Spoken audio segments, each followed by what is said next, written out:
പ്രിയ സഹോദരങ്ങളെ, അസ്സലാമു അലൈക്കും വറഹ്മത്തുള്ളാഹി വബറകാതുഹു. ഇന്ന് നമ്മൾ ആലോചിക്കാൻ പോകുന്നത് വിശുദ്ധ ഖുർആനിലെ 81-ാമത്തെ അധ്യായമായ സൂറ അൽ തക്വീറിനെ കുറിച്ചാണ്. ചുറ്റിപ്പൊതിയൽ എന്നാണ് ഇതിനർത്ഥം. അവതരണക്രമം നോക്കിയാൽ ഇത് 7-ാമത്തേതാണ്. ഈ സൂറത്ത് മക്കയിലാണ് അവതരിച്ചത്. 29 ആയത്തുകൾ ഉൾക്കൊള്ളുന്ന ഈ അധ്യായം പ്രവാചകത്വത്തിൻ്റെ ആദ്യ കാലഘട്ടത്തിൽ ഇറങ്ങിയതാണ് എന്നാണ് പണ്ഡിതന്മാർ പറയുന്നത്. അന്നത്തെ ലക്ഷ്യം മനുഷ്യരെ അവസാന ദിനത്തിൻ്റെ യാഥാർത്ഥ്യത്തിലേക്ക് ഉണർത്താനായിരുന്നു ഇത്. ഇതിൻ്റെ അവതരണക്രമം നോക്കിയാൽ മക്കാക്കാർ അന്നത്തെ കാലത്ത് അന്ത്യദിനം എന്ന ആശയം പരിഹസിച്ചിരുന്നു. മരണം കഴിഞ്ഞാൽ നമുക്ക് എന്താണ് സംഭവിക്കുക എന്ന ചോദ്യത്തിന് യാഥാർത്ഥ്യമില്ലെന്ന് അവർ വിശ്വസിച്ചു. അതിനു മറുപടിയായി ആ യാഥാർത്ഥ്യം വെളിപ്പെടുത്തിക്കൊണ്ട് അള്ളാഹു ഈ സൂറത്ത് അവതരിപ്പിക്കുകയാണുണ്ടായത്. ലോകം മറഞ്ഞു പോകുന്ന ദൃശ്യങ്ങൾ സൂറത്തിൻ്റെ ആദ്യ 10 വചനങ്ങൾ വായിക്കുമ്പോൾ മനുഷ്യഹൃദയം വിറയ്ക്കും. അവ അന്ത്യദിനത്തിൻ്റെ ഭയാനക ദൃശ്യങ്ങളാണ് സൂചിപ്പിക്കുന്നത്.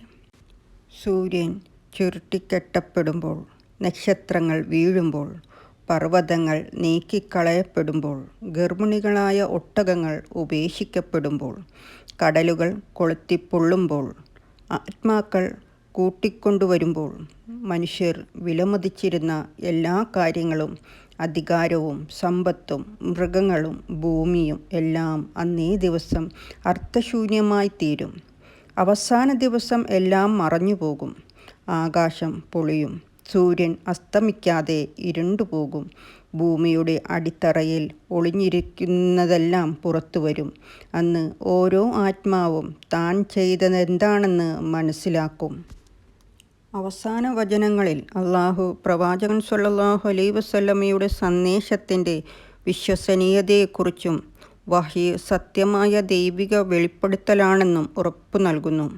ഇത് ഒരു പിശാചിൻ്റെ വാക്കുകളല്ല. ഇത് വിശ്വസനീയമായ ദൂതൻ്റെ, അതായത് ജിബ്രീൽ അലൈഹിസ്സലാം വഴി ഇറങ്ങിയതാണ്. ഈ സന്ദേശം തമാശയ്ക്കോ കഥയ്ക്കോ വേണ്ടിയല്ല, മറിച്ച് മനുഷ്യനെ ഉണർത്താനാണ് എന്ന് അള്ളാഹു നമ്മെ ഓർമ്മപ്പെടുത്തുകയാണ്. ഈ സൂറത്ത് നമ്മളോട് ചോദിക്കുകയാണ്, നീ അന്ത്യദിനത്തെക്കുറിച്ച് സത്യം വിചാരിച്ചിട്ടുണ്ടോ എന്ന്.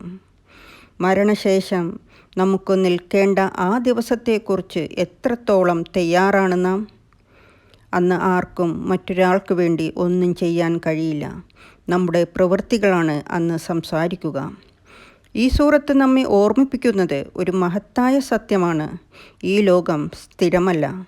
അന്ത്യദിനം ഒരു കഥയുമല്ല. അത് അനിവാര്യമായ യാഥാർത്ഥ്യമാണ്. അതുകൊണ്ട് ജീവിക്കുമ്പോൾ തന്നെയാണ് നാം നമ്മുടെ ജീവിതം ശരിയാക്കേണ്ടത്, സത്യത്തിലേക്കും നീതിയിലേക്കും തിരിച്ചു പോകേണ്ടത്.